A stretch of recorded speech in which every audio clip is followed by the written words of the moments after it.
Hey beauties, welcome back to Real Girl Talk Podcast Radio.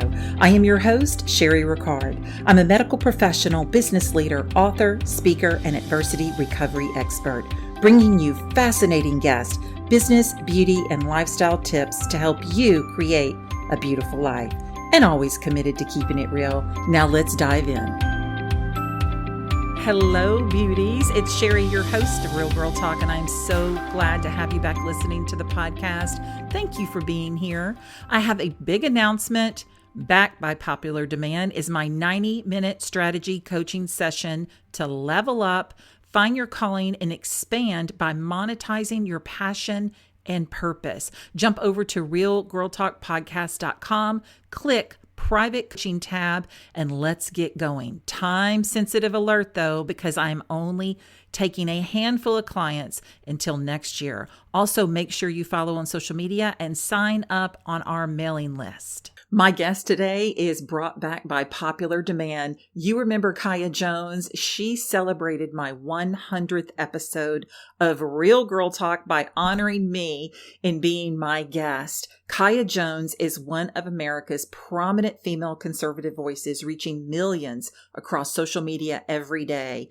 Kaya is an actress, a producer, Grammy-winning vocalist. She's also known for singing in the Pussycat Dolls, but we know her because of her heart. Kaya is currently part of the Trump Advisory Committee, and I am again dancing on a star, bringing Kaya back to Real Girl Talk. Hello, Kaya. So it's so good to have you back. Thank you for coming back to Real Girl Talk. Thank you for having me. Absolutely. So the last time we spoke, it was in celebration of my 100th episode of Real Girl Talk. Woo woo. Yes. The feedback, I was telling you before we started recording, the feedback was remarkable. And people were so excited about what you had to say and learning a lot a bit about kind of your journey. So we might recap it just a little bit. So people that didn't see the 100th episode, but they are actually, listening or maybe watching this one, they can hear just a little bit about your background. And then we're going to jump into what we promised we would talk about. And that is sex trafficking and what Hollywood knows about it and what's covered up there in relation to that. And then we'll talk a little bit about the election and, your anticipation and your viewpoint on that. So very excited to have you. So tell everybody a little bit about the background, kind of recap a little bit what we talked about in the first episode. We talked about so much in the first episode. I don't even know which part you want me to say. Well, kind of your journey, because you talked about with the Pussycat Dolls. And you talked about, I kind of think we left off where we could have just listened all day about that, about how, you would get a phone call and you would go down and be in somebody's car and it would be a gentleman. And we kind of had to go on and talk about other things, but kind of pick it up from there because it's in relation to sex trafficking and what we're talking about today. Yeah. So, and I think that's the thing is I don't believe it just to be in our industry. I think this is something that we as young women and women deal with all the time, where you're put into positions that are very uncomfortable, and ultimately you have to make grave decisions in those moments. For me, I had been in the music industry since I was a child and never went through anything like strange at all. Everyone was very professional with me, super kind to me, and I had room to grow as an artist. When I joined that group, initially it started and it was the same. And then slowly but surely through all the intricacies, because there were many things going on. Right. Not just one thing. So you have the person who owns the group, who really is this den mother from hell, who puts you down all the time, constantly controlling what you wear, what you look like, what you eat, how you comb your hair, every single thing. There was nothing that we were, and when you tried to do those things, you were put in line. And never mind the fact that we were then with a major recording company, and we were put on a, salary. The salary was very low because we weren't the owners of the group. She was. Yeah. So by the time you're dealing with very low pay, right? So there's the control factor. The person that really kind of mentally abuses you, emotionally abuses you on a daily basis, constantly good, bad, and indifferent. So you almost don't know how to feel. That when then any of the inappropriate advances that came from anyone at that point, you're put into a position that is very uncomfortable. Mm. And when one of those girls takes the bait, you're all then fair game. And one did. And so that then was the trickle effect of how do we deal with all of this? Because now we're deemed as, well, you know, if she's that way, you must be that way too. Right. And so there it was where I was in a situation where I was mentally drained, completely underweight, emotionally a mess. By the time that, you know, financially not well, overworked, underpaid, by the time the sexual advances or inappropriate things putting you in positions, and I mean they were very inappropriate situations, and I can go into the details, and I have in some interviews. I haven't gone into the depths of, because no one's actually wanted to go into the depth of it. I've had people wanting me to write a book, talk more about it, especially because I felt that my faith is what led me out of it. Oh, Um, okay. and I wasn't strong in my faith at that time. I mean, I was a girl who knew Christ. I knew the Lord, and I would read the Bible from time to time, but it wasn't a daily situation the way it is now. Right. But I knew better. And I think you know that in your spirit, God does speak with you and kind of give you this isn't right. This feels wrong. Something's off here. And at that point, really, when the Lord kind of said to me, this isn't okay. And I knew it wasn't okay because I'd never dealt with anything of that measure. But the scary part was I'm leaving a sure position in a group that's going to be globally successful. That was scary because then the next thing was, what am I going to do? How am I going to support myself? How am I going to take care of myself? Where do I go? I didn't come from a family dynamic where I had a home to run home to. Mm-hmm. So for me, it was, I was always working in music and always taking, if anything, taking care of certain family members, Right. um, not asking for help. So I really didn't know what to do. And at the time I was dating, you know, a Backstreet Boy. So when I would tell him, hey, what do I do? His response was almost like, well, that's normal, the situation, because it's something that apparently happens very frequently. So I thought maybe something's wrong with me, right? That's the immediate thought, is maybe something wrong with what, why am I choosing to question this? Or maybe I'm the one that's different. I'm different. I'm not the normal Mm-hmm. situation. So you almost blame yourself again after you have already been through all of that mess. You Right. actually then question whether or not you are the one who is different, or is this just the normal and you should be okay with it? And why then are you different? So Right. I really had to pray about it. Ultimately, I left the group, and then I actually ended up leaving him too, because it showed me that there was just too much toxic surrounding, and it was internally, you know, ingrained. And I think not only within our industry but within talent, because it becomes normal. And that is why I think now, with everyone coming forward and speaking out, people are getting a good understanding of why it's been low key, why people haven't spoken out. Is it's a mind conditioning, and if you will, where you kind of just assume that's the way it is. Right. And Right. up until that point, had I not had, and I'll be honest with you, had I not had a past in music, I would have assumed the same. But I had, and I had never gone through that. And I had been signed to R. Kelly, who's up on some serious allegations as we speak. Mm. Never saw anything funny, never witnessed anything strange. He was nothing but professional with me. So God is my witness. Wow. That's why when I say it's something that, it really was shocking when I was going through it. And the moment for me, and I think we did speak on this at the last episode, the moment for me where it really hit me was all the things I was internally going through. Also an abortion, because of course you're not allowed to get pregnant. Mm-hmm. And people can think I'm making whatever up. I think now everyone knows I'm not. But take a look at the women who've come from that group that I was in. I'm not giving them any more validity or announcement on the name because that's just giving more attention to what I don't Sure. want to uh, constantly follow me and how many haven't. That should give a good read that what I'm saying is not random. You look at our industry, now it's okay to be a mom. Mm-hmm. When Britney Spears became a mom, it was shocking.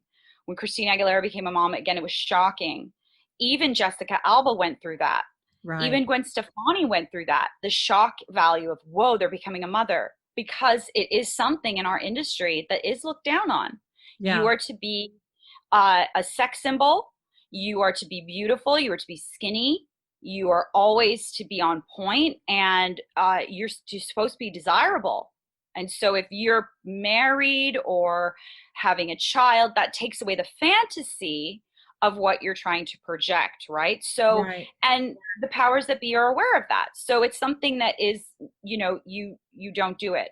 So at the time, I was going through all of the things I've listed on top of the fact of sacrificing a child for fame, right? Because that's Mm. really what it is. We can say it's a bunch of different things, or Right. it was my choice, but the root of it was I was young.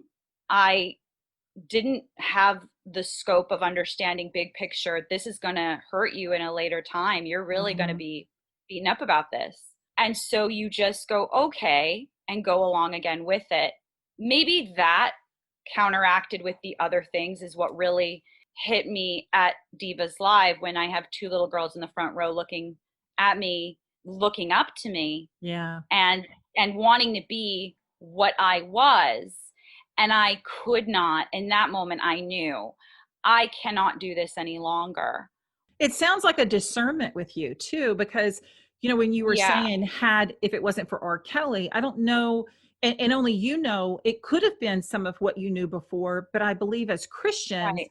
we also have a Hmm. discernment. And even though you weren't Yes, with your walk with the Lord like you are now, you still yes, have that seed in you that that's when right. you are doing something that's out of character for what you Yes, know and what your yes, spirit says, it right. automatically triggers you. It's that discernment that triggers you that says something's not right here, or I have to Oh, get away from this person, or, I know. And just being a woman in general, we have an intuition that is super mhm, strong, and we can either deny yes, that intuition or we can follow it. I know that there's women whose husbands are not faithful, and what will they tell you? I knew something was wrong. I couldn't put yeah, my finger on it, but I knew yeah, something was wrong. Or yeah. have you ever walked into a crowd and someone approaches you and you just go, oh, wow. You want to step back because there's just something, not Energy, that like yeah, energy that they have makes you just yeah, step back just a second. And yeah. I think that's what you had. And it is a form of sex trafficking. I mean, very much so, because you look at the girls right now, and let's talk about this. The Hmm. YouTube that came out with the little girls dancing and Hmm. all the it's basically child pornography. They call it soft Oh, you do you mean the pornography. Netflix too, or is that or the YouTube? Yes, the The Netflix, Netflix, you mean? Netflix. Sorry, yeah. So Netflix show. Which I was shocked with because Netflix has had great content for the most part. So I was very whoa. I'm surprised it hasn't come down with all of the negative feedback that Yeah, they have received. I'm surprised that yeah. it's still airing. And it may be online to come down, but I know that if they want it down, they can take it down immediately. So with Mhm. that on Netflix, that's really surprising to me too. That knowing that that's out there, it's just another Mhm. form of exploiting our children. And we talked about this Right. before. It's like, where are the parents? And I'm not downing anyone's mother. I'm just saying, where Yeah. are the parents? These are little girls. These are not 18, 19, 20-year-old young That ladies, I young was at the women. time, and Right. yeah, These are exactly. 10, 11, and 12-year-old children. Let's talk a little bit about sex trafficking, because you had some numbers that you threw out, and we ended up not talking about it, but you threw out, and it blew me away, and I know it blew some of our listeners away. Talk a little bit about what you know about that, because obviously you were a victim Yeah, happy yourself. to. Yeah, well, and that's the thing is I didn't realize what I was going through was abuse of any form. I just Right. knew it felt wrong, and I knew I was under control. Yeah. I was scared to walk away. Um, and that was a process too, is making sure with the people that were good to me and kind to me, saying I can't be a part of this anymore. The president of the company saying anything that I can do, and I said I just want to fulfill my duties. And he said, well, you're always welcome back here. And I left as civil as I could. I didn't even say goodbye to the girls. Mm. They didn't even know that I was leaving. I think it was told to them by someone else, and I know a couple of them were shocked uh, because I was a big part of the musical side. I wasn't a dancer coming into the music side. I was a singer coming into this dance group and really trying to help as best as I could, as the Yeah. other singers as well were brought in to do. Leaving from there and kind of then finding my way through the industry and still making mistakes and still performing things that weren't, again, what I wanted to do, and also what I think God wanted me to do. And finally, I end up connecting with Renee Diff, who is the frontman of Aqua, and my co-writer, Lucian. The three of us decided we're going to write an album. We're just going to make a record. And it started with the song Dance All Night, which was for the Rise of the Phoenix album that I had. I was really into outer space, and I was researching the sun and the planets. And I was into, like, because I love science and math. I do. I'm a Yeah. big geek. And in that process, I thought about a young girl who actually my music video at the end is dedicated to. Her name is Sharmini. So if you do see the Kai Jones Runaway video, you see Sharmini is who it's dedicated to. She was to be starting my school, and after the summer break, so she was coming into our school, and she ended up going missing during the summer, and thereafter they found her remains, and no one has still been convicted for her murder. Mm. And there were things in that very much so was poignant. I was a young girl in school. It was something the school was affected by. She what if you look up that case, she was sexually abused or mistreated before they killed her or someone killed her. It was a very poignant moment. I was a very young girl, maybe 11 or 12 years old. Mm. So that always stuck in my mind. And here I was finally writing my album. Yeah. And I said, I'd love to write a song because everyone initially, the school even thought she ran away. That was what they said initially, until, of course, her remains were found. It was she ran away. And I thought about that in a studio, and the guys had went to eat, and I sat in the room by myself and just thinking of ideas. And I really honed in on that, and just how many more people are considered runaways, but they're not. And what happens to these young people? Right. And I threw the idea at them when they came back from lunch. And we wrote that song and recorded it within an hour. It was very fast, it came out very quickly. And then I started to do the digging about the numbers. And at the time, Michelle Obama and a lot of people on Twitter were doing the Bring Our Girls Home. There were girls that were the Christian women that were taken in Africa and being held. I think there was about 200 of these girls, like something Right. very, I hope you remember that, but they were saying, bring our girls home. You're with the only man who could bring our girls home. Like, why are we holding up a sign? Why are we holding up a sign? What can we do? I did feel pulled. Like, what can I do? And how can I learn more? And in the process of us writing the song, which is actually the chorus of the song, so when you look up what a missing person is, it's location and fate are unknown. That is the definition of a missing person. So 2,300 people each day, 900,000 each year in the United States go missing. Wow. These numbers are catastrophic. When I heard this, and I'm writing this song, and we're now making the music video, and I actually made the music video doing it all on my own, compositioning faces from the National Center of Missing and Exploited Children. All of those people are currently still missing. There are thousands upon millions more. That was the hardest part, was compositioning the pictures and deciding who gets to be seen and who doesn't, because we need to see all of them. They all have family. They all Mm. had friends or have friends that are looking for them. Right. And they're deemed as runaways or missing. There is a very serious uh, thought to be had. When the National Center started with Reeve Walsh, which is John Walsh's wife who started it, Mm-hmm. because of Adam. And the reason for that was because they didn't communicate state to state. Can you imagine that? Like, there No. was a time where if your child was taken, the next state over would never discuss anything with the other state. So if your baby was taken, or if someone was taken, kidnapped, they're gone. You have, Wow.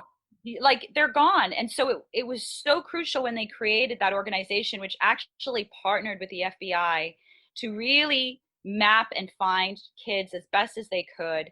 They work with Google Maps. They work with real, this, which is why they try their best to find them.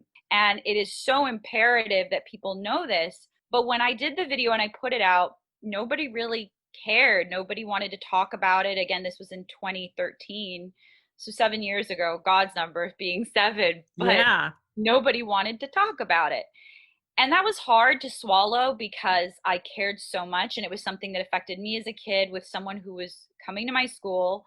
You hear about these numbers, you go into the research about these children, and you're compelled. And I asked for permission from Reeve and John to use the image of Adam. And they said, of course, Adam belongs to the world. We want everyone to know what happened to him. We want people to pay attention. And so I was like, okay, I'm not trying to exploit anyone. I just want to get the message out. Didn't hear anything. No one wanted to speak on it. And it really wasn't until, I would say, this administration, which is why I've been so outspoken, even more so than just a supporter and just a Mhm. conservative Christian girl. I was so proud to see what Ivanka and Donald Trump and this administration was spearheading in 2017, with Mhm. really going after Well, this you as a like you said, we never heard much about it, no, or that it was that big of an issue until now, right, and especially over yeah, the course of last year, it really got bigger and bigger. And then this year, yeah, with the abundance of children that have been found in Florida and Georgia and all of these yeah, different states, it's you see something all of the time. And yes, it's one thing to say, oh, it's an Amber Alert. I know it used to be when an Amber Alert would go out, it would be like, oh, it's an yeah, Amber Alert, because it was so rare. But now you can't drive from one state to the next without seeing a flashing sign that says Amber Alert and a yeah, description of a vehicle if they happen to have one. And they don't yeah, always have that information. So these numbers are astounding. And yeah, so tell us a little bit about this administration, because you are on the Trump Advisory Committee. And so I know that you are very connected with what they're doing in their policies. What yeah. has Donald Trump done for this Well, particular policy? oh, there's a lot. There's a lot they've done.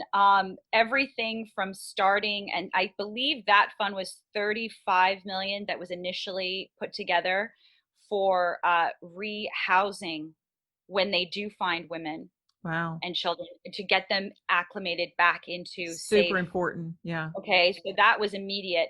And there was a $450 million, literally, we're going after sex trafficking. We're going after trafficking. And people have to understand why it's such a big business. So everyone needs to understand, okay, we have, the war on drugs, everyone says it's so serious. And of course, we're talking about, when it comes to firearms, or illegal firearms, I should say, and gun trade and all of this, okay? So everyone understands, as far as human trafficking is concerned, it will exceed, and it has already exceeded the drug industry, okay, the drug trade, and it will surpass the arms trade, okay, because you could sell one human being 1,000 times in a day, 100 times in a day. Mm. This is why it's a big business, not only for the sex side, but then again, it's also a big business for organs, a big business across the board. There's a lot of things going on. The more that people really do their research, they will be shocked. It is that serious. It's something that is very evil, but it is a big business because they can sell one human being over and over again. Today's episode is sponsored by ModCloth. At ModCloth, they make getting dressed fun. They are all about perfect fits for everybody, unique, mood boosting prints, vintage inspired, versatile styles that make you look good, but more importantly, feel good. Head over to modcloth.com, browse their website. I personally am in love with their style, especially their vintage tees that I love to match with their unique style earrings. To get 20% off your purchase of $75 or more, including sale items, go to modcloth.com, enter code REALGIRLTALK at checkout. Promo code cannot be combined with other offers. So again, jump over to modcloth.com, enter code REALGIRLTALK at checkout for 20% off your order of $75 or more, and find your joy at ModCloth.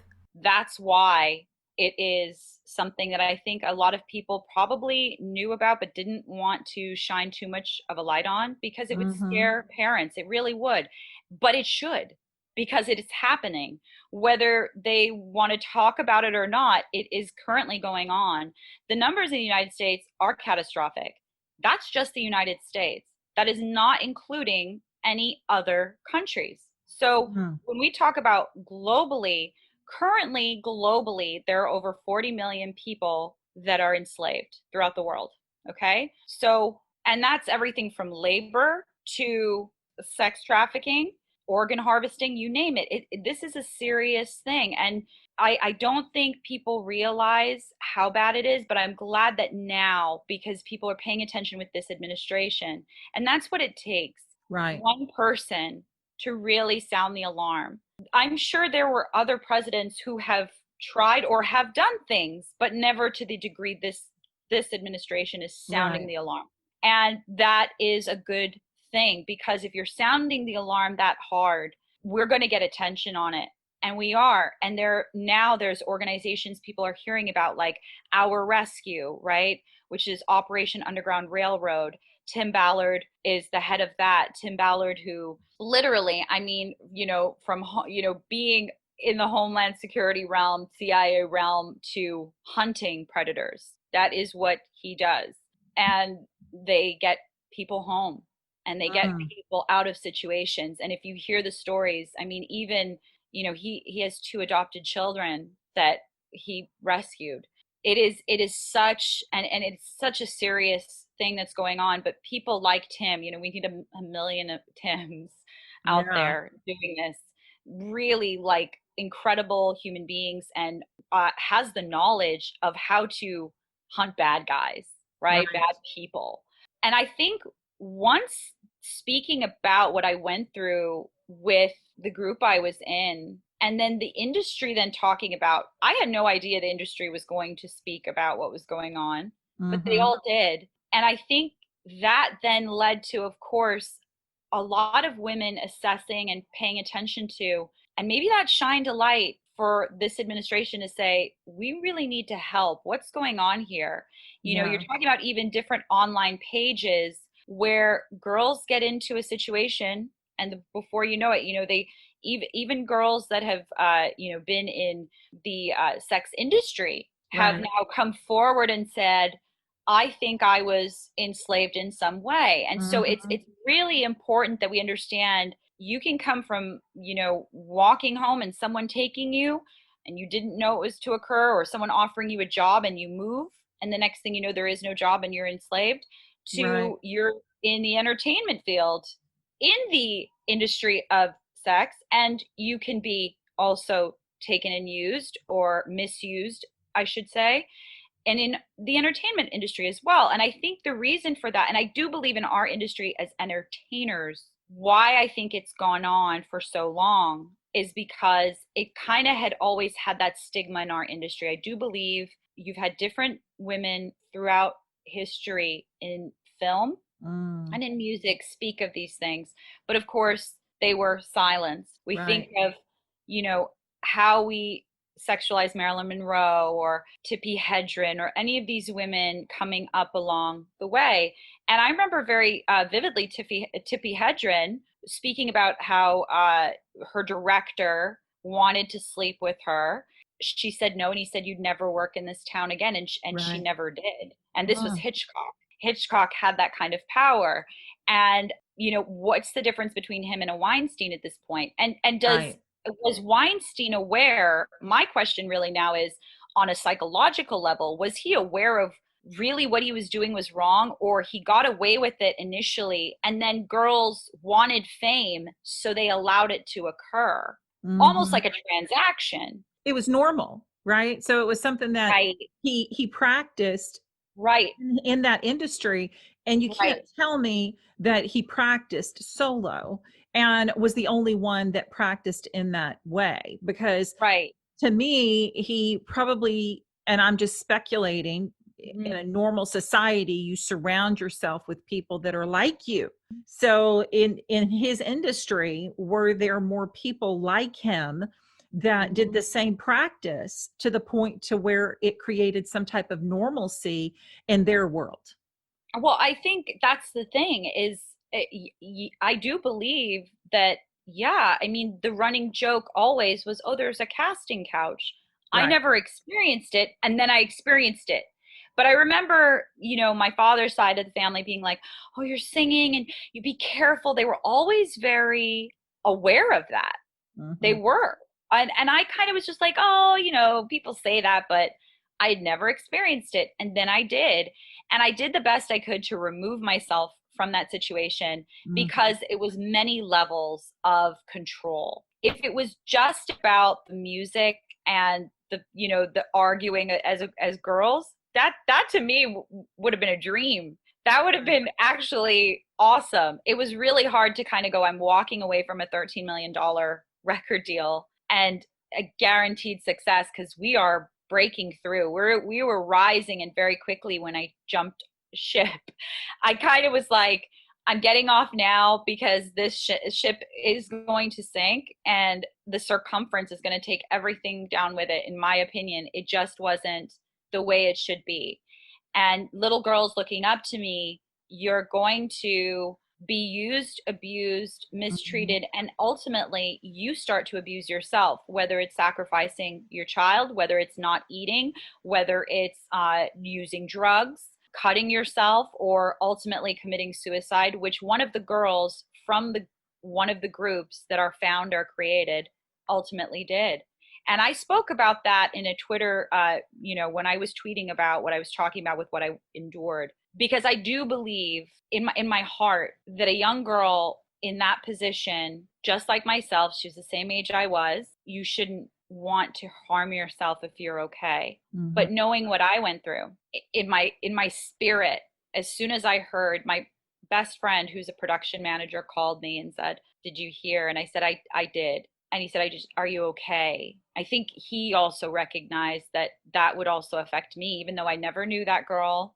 She was younger than me, in a different group, but from the Right. same tree, just a different branch. Right. And I right away said out loud, I said, they caught a weak bird. That was my response, because if you weren't equipped with some of the things that would happen, that would be something you would think of. In fact, while I was in that group, I thought about that stuff. So I know where her head was at. Now, counteract if she was suffering from anything else, I don't know. And only her family can speak on that, Right. which is why I tried to be respectful. But at the root of it, something is wrong. A young girl does not kill herself when she is on her way to success and Right. dreams and opportunity, unless something is wrong. And Right. if we cannot have that conversation of why we have such issues with drugs in our industry, and we cannot have that conversation of why we have suicides in our industry, then we're doing a disservice to our industry, because there are really great, talented people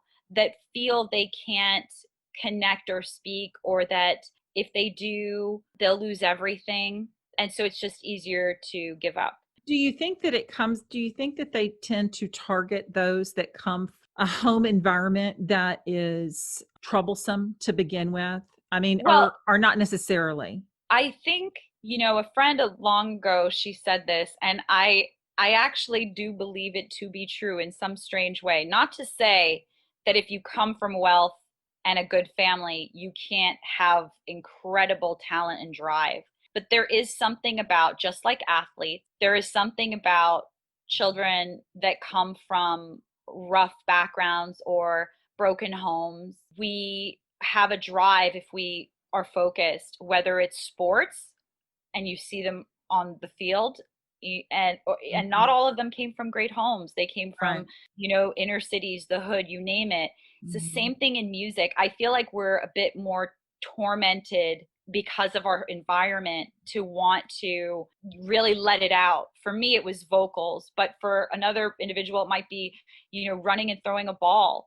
We come from Mhm. industry, like the inner cities, or the situations we come from in our home life are not so good. In a way, your home life almost grooms you for these industries. And so, I went through abuse as a child. So ultimately, I knew what abuse was, and I was never going to have that. Like, that was not. So I think, yeah, they can pick out the weak ones. They definitely can tell the ones that will. Predators are aware of how to see someone who is weaker, or who will let things slide, if you will. Right. And I think they hone in on that. They have that killer instinct to hone in on that. And that's why it's so important to get stronger, become aware, so that when they do see you, they run the other way because they're scared of you. Right. And I've gotten to that point now with the amount of the way I even carry myself now. I'm by no means this tough, rough girl, but I have actually since that situation, because right after the Dolls and the Backstreet Boys and going through all of this, the following relationship right after that was an abusive one, of course, because we date our self-esteem, right? So Mm. my self-esteem sucked. I was it was bad, and Mhm. um, but ultimately, even in recent years, I've come in contact with people who have been volatile to girlfriends or wives at different shows, and it's so interesting because I don't know these people that I've encountered in a show, or a friend who was dating someone who was really wrong. But the gentlemen that are not so good, they never really like me. It's so funny. They'll come up and go to shit, and right away, because I give off an energy now where it's like, I can see you, and yeah, you I can you see right through you. I can see right through you, and you should run. You should run, because if you do anything, I'm definitely coming after you. But if I could, I very much so feel that when you get strong out of those Right. situations, it's imperative that you become a bigger voice for those who can't speak, or those who are silenced, or those who are gone and will never be found.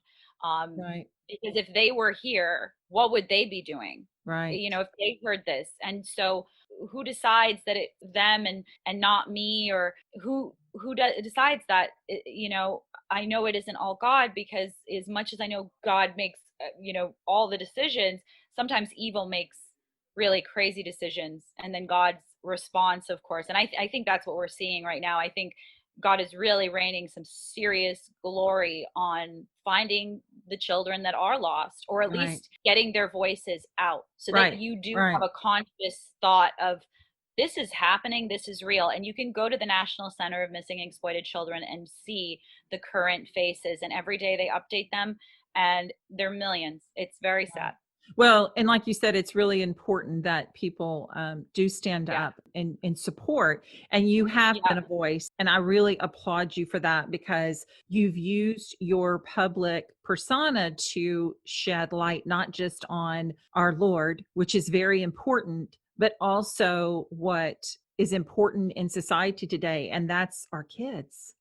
Our children are so important. And, just like I was the one that said, well, nothing will ever happen to one of my children. And when my son died, I was one of those moms.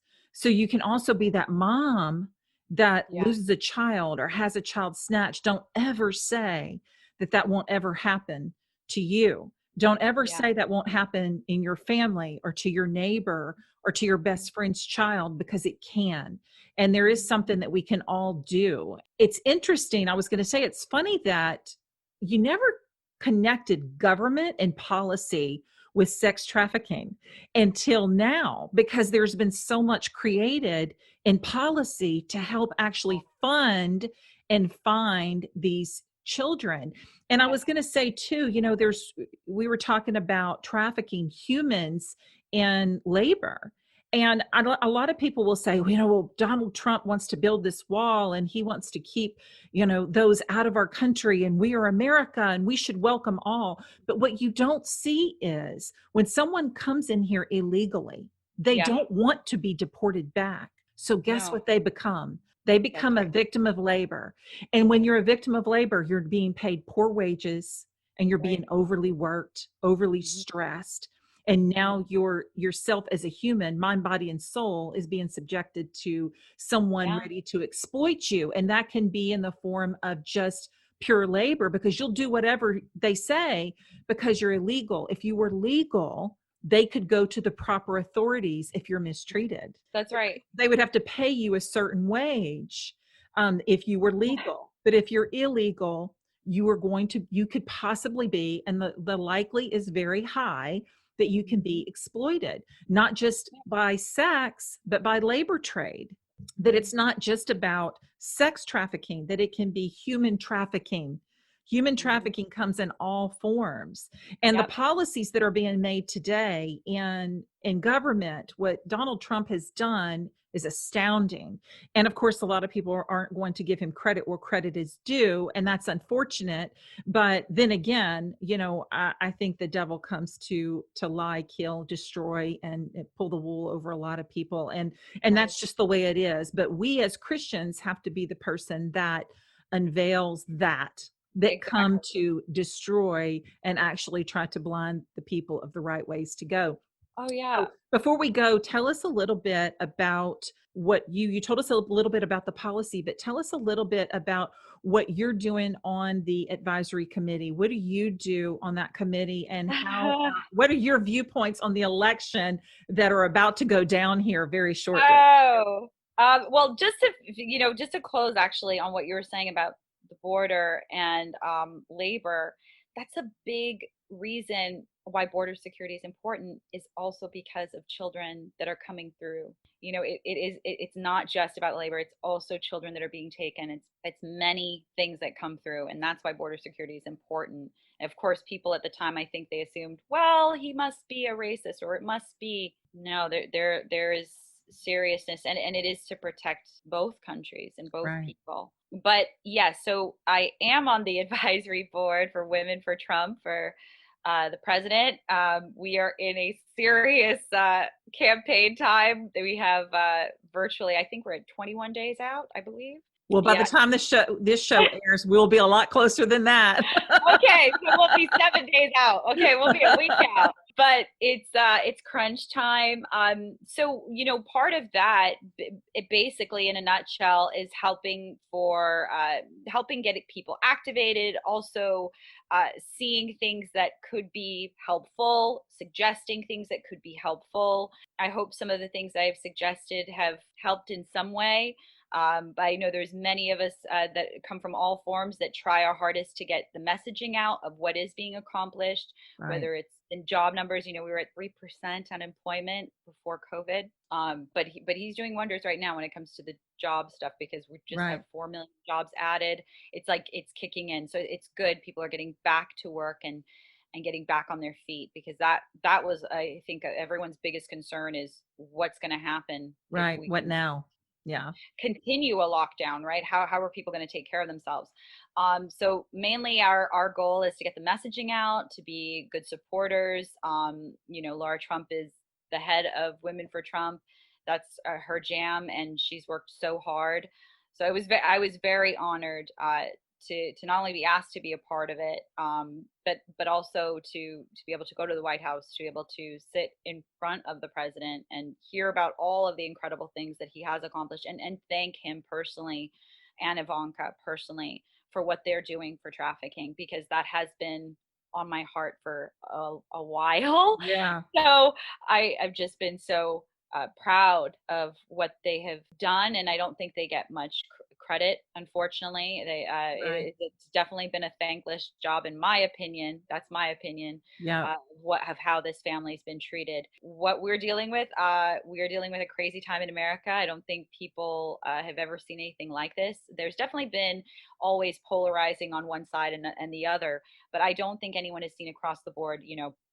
First of all, we've never had a pandemic other than if you were in 1915 when we had the Spanish flu, or 1918 with the Spanish flu, which is 100 years ago. So we're I was like, gonna say, I wasn't born yet. yeah, no, none of us were even thought of. Shortly after, but I not don't. I yet. think our grandparents were even thought of. So, yeah. So it's like, okay, what do you do with that? We have a pandemic, an election year, okay, all of this censorship, and social media, which I'm dealing with. A lot of people are dealing with suppression and accounts not being seen, and they're trying to, suppress messaging, which is very scary.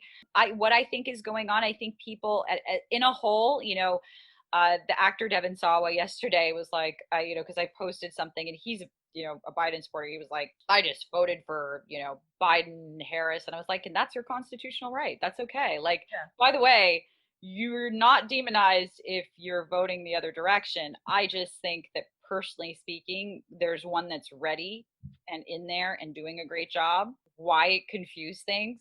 You guys Right. caused enough confusion. I'm good. If you're pro-life, if you are a Christian or have faith, what's going on with not being able to go to church, all of this stuff it's not good. And Very scary times. Very and scary. America is built on capitalism. So let's be honest here.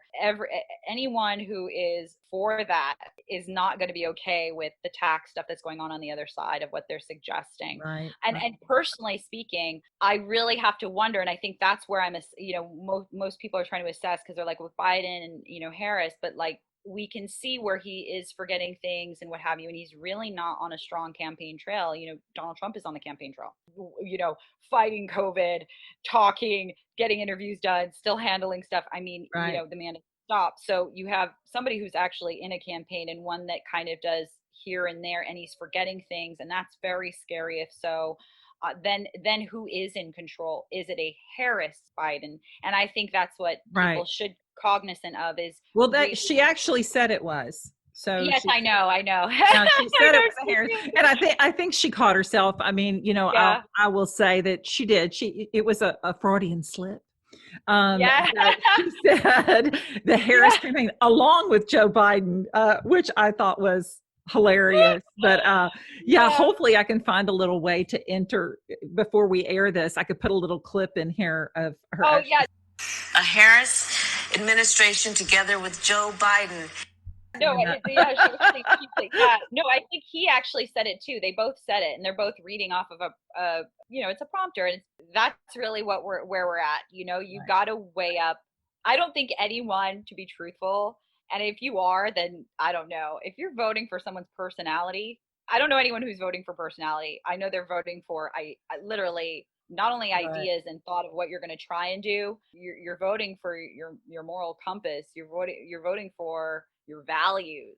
And by the way, if we were voting on personality, We need a third candidate. BJT BJT has more personality than anyone in the arena of politics for sure. He's just like in your face, and I think that's why people liked him. Hey, The I'm first voting for Sean Hannity if we're voting for that's personality. personality, right? Exactly. So, and that's the thing. So, I definitely think, like, on the personality, he's got that. He's not going to back down. Right. I do like a lot of things that he has done, and I agree with them. And that's the thing is, if you don't like, look, you can not vote, but that's doing a massive disservice. Go with who really speaks to you. Do Right. you like what's happening currently to our country? Do you like that there's been all of this push and pull? And if this is going on just to get power, I don't want to see these people in power, because if you're willing to go this far just to get in there, I don't know what you're going to do after that. So that's for me personally how I kind of feel. Yeah. But I definitely, I've said it for almost 2 years. I feel you're going to see a red tsunami blanket of states flipping. I think a lot of people are sick and tired of the polarizing of race, the hate that's going on, because they don't hate their neighbor. They don't hate the person at the grocery store just because they have different skin. I think Yeah. more Americans are all inclusive than people really recognize. And Right. I know that to be true because we just had our first African American president. So there's no way we went from having the first African American president to the most racist country on the planet. I don't believe it, and Right. I don't believe it at all. Now, are there racist people in this planet? There is, and there always will be. Okay, where Right. there's differences, people will hate one another. For the most part, America has come a far long way from Martin Luther King. And how Yeah. incredible is that we had an African American president and an African American first lady. And why diminish that? How Mhm. are we in the history books diminishing the value in that? Because the value in that is that meant a lot to not only America, to the world to see. It was a Right. very big deal. It was a very big time. Whether you voted for them or liked them or not, or you loved them, it doesn't matter. Historically, we've come a very long way. And so Right. to then just undermine it and say, well, no, but we're really racist. Everyone is a racist. It's kind of like, that's not true. It doesn't make any sense, but you know what? Here's the It bottom doesn't. line, Kaya. It doesn't. It There's a reason doesn't. why they call television programming, because that's what they do. They program, the mainstream media has tried to program and I wouldn't. successfully, I don't agree with you. I don't disagree with you there. successfully they have programmed Yeah. minds to believe that all of a sudden we're all racist and it's all Donald Trump's fault, and all of these Christians, can't, we don't have any sense because Yeah. because we're Exactly. Christians. And if you listen Yeah. to the mainstream media, that's why it's Yeah. called programming, because they have programmed our minds into believing what is actually not true. Just Yeah. like you go to the movies and you watch this amazing love story, and then these little girls grow up and believe that getting married is going to be this big fairy tale and everything's because they've programmed you in these Disney shows to believe there's actually Beauty and the Beast.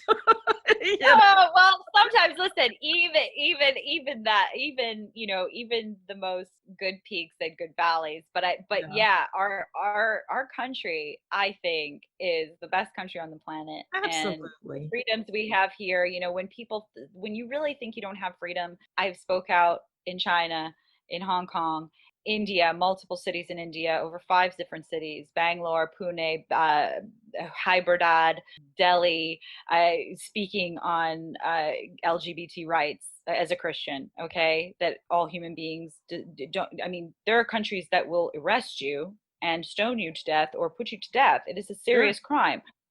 Middle East, I did that there as well. So, when people are saying, or we don't have enough rights, when we have gays can get married in our country. There are people in offices from every part of the globe that came here that want to put back into the country.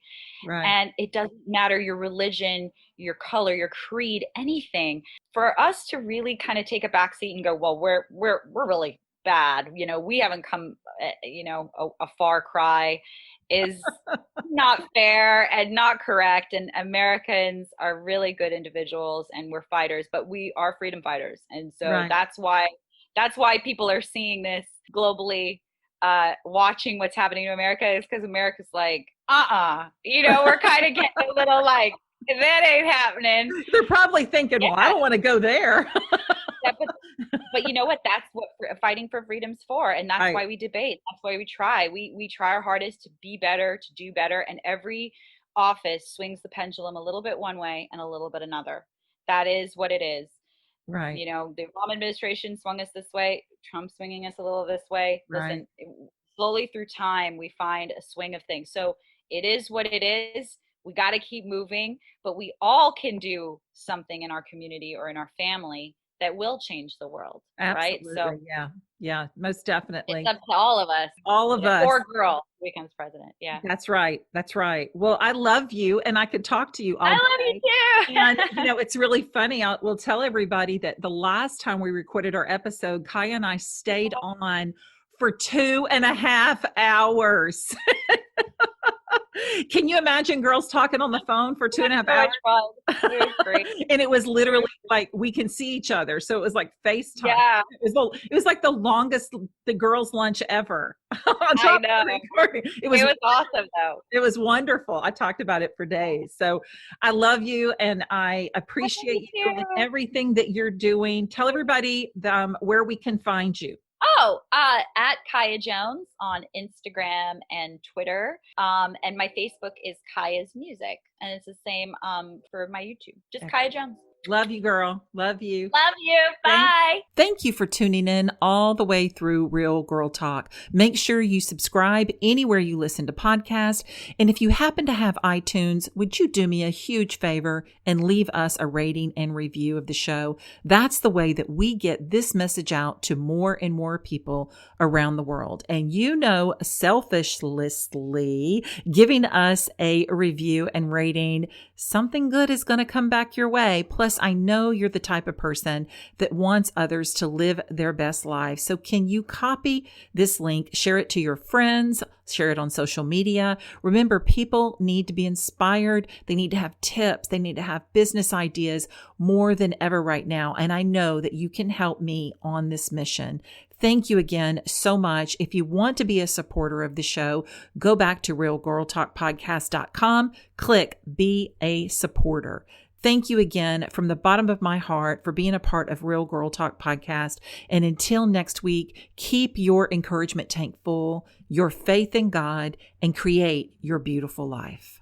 Bringing you Imagine is Grammy Award winner and platinum recording artist Kaya Jones with 7-time Grammy nominee, award-winning producer, composer, and arranger, son of the iconic Dionne Warwick, Damian Elliott.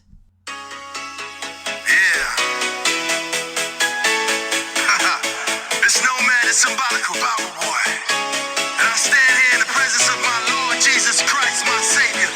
I couldn't imagine life without you.